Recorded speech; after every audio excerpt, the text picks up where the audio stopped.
akan perhatikan di berita, terdapat berbagai macam tipe vaksin corona. Lantas, apa perbedaan antara vaksin-vaksin ini? Apakah ada yang lebih manjur dari yang lain? Atau apakah semuanya sama saja? Untuk menjawab semua pertanyaan tersebut, mari kita simak dalam video ini.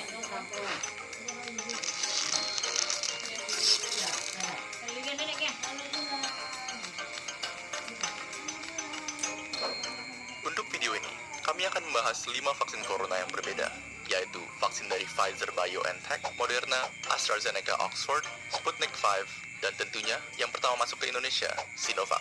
Terdapat sejumlah perbedaan antara vaksin-vaksin corona ini. Perbedaan terbesar diantaranya adalah perbedaan berdasarkan cara kerjanya. Maka, untuk video ini, perbedaan itulah yang akan kita bahas. Namun, sebelum membahas perbedaan cara kerja vaksin, ada baiknya kita memahami terlebih dahulu bagaimana sebenarnya tubuh manusia melawan virus dan menciptakan kekebalan. Ketika virus atau apapun yang bersifat asing memasuki tubuh manusia, sistem imun kita akan menyerangnya. Namun, proses sistem imun menghabisi virus memerlukan waktu yang lama, karena untuk mengalahkan infeksi, sistem imun kita harus mencari tahu cara untuk melawannya terlebih dahulu. Sementara proses ini berlanjut, virus akan terus menyebar dan berlipat ganda, dan tubuh yang terinfeksi akan jatuh sakit. Akhirnya, setelah sistem imun tubuh berhasil menghabisi virus, dia akan terus mengingat cara untuk melawannya. Sehingga, jika virus yang sama datang lagi, tubuh kita sudah siap menghadapinya. Jadi, pada dasarnya, bisa dikatakan bahwa cara kerja semua vaksin itu relatif sama, yaitu untuk memberi sistem imun kita strategi perlawanan virus tanpa harus melawan virusnya secara langsung. Meskipun demikian, cara menyampaikan strategi perlawanan tersebut berbeda-beda untuk tiap vaksin. Kita mulai dengan Sinovac, vaksin COVID-19 buatan Cina yang menggunakan metode inactivated virus atau virus yang dinonaktifkan. Metode ini menggunakan virus COVID-19 yang sudah dibunuh yang kemudian dimasukkan ke dalam tubuh manusia.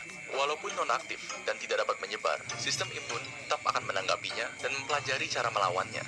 Namun, respon dari sistem imun mungkin saja tidak seampuh jika melawan virus yang masih hidup. Oleh karena itu, tipe vaksin seperti ini memerlukan beberapa dosis supaya efektif. Selanjutnya, terdapat vaksin dari AstraZeneca dan Sputnik V yang menggunakan metode viral vector. Berbeda dengan metode virus non-aktif, metode ini menggunakan virus yang masih hidup namun relatif lebih lemah, seperti adenovirus yang menyebabkan pilek.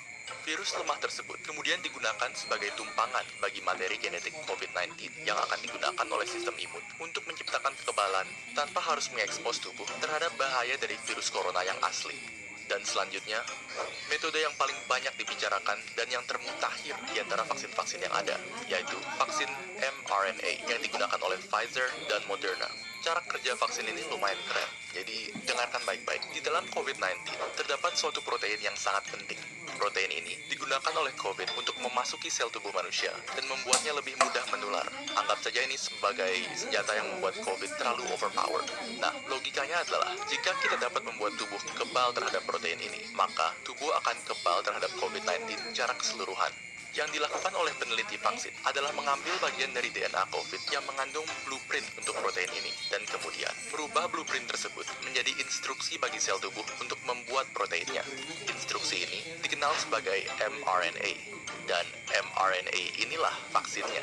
Lalu, mengapa kita ingin sel tubuh membuat protein ini? Bukannya itu berbahaya? Tidak sama sekali. mRNA ini aman karena hanya mengandung instruksi untuk membuat protein itu saja dan tidak mengandung virus corona sepenuhnya. Jadi bisa dianggap seperti senjata tanpa tuan. Setelah mRNA masuk ke dalam tubuh, sel tubuh akan memulai membuat protein ini yang kemudian akan ditanggapi oleh sistem imun. Setelah sistem imun berhasil menghancurkan protein ini, dia akan tetap ingat cara melawannya, sehingga membuat dirimu kebal terhadap COVID-19. Pada akhirnya, video ini bukan bertujuan untuk membujuk Anda memilih salah satu vaksin. Karena bagi kebanyakan orang, vaksin mana yang kita dapatkan sudah di luar kendali kita. Yang perlu kalian ketahui adalah vaksin yang kini disiapkan untuk penggunaan massal telah melalui tahapan pengujian intensif untuk menjaga keamanan dan keefektifannya. Dan fakta bahwa kita sudah bisa mendapatkan sekian banyak vaksin dalam waktu tercepat dalam sejarah manusia sudah merupakan sisi terang dalam tahun yang sangat kelam. Tentunya, semua ini dapat terjadi berkat beribu-ribu tenaga medis, saintis, serta peneliti yang bekerja non-stop sejak pandemi dimulai. Dan kini, sisanya di tangan kalian. Sekian untuk video kali ini.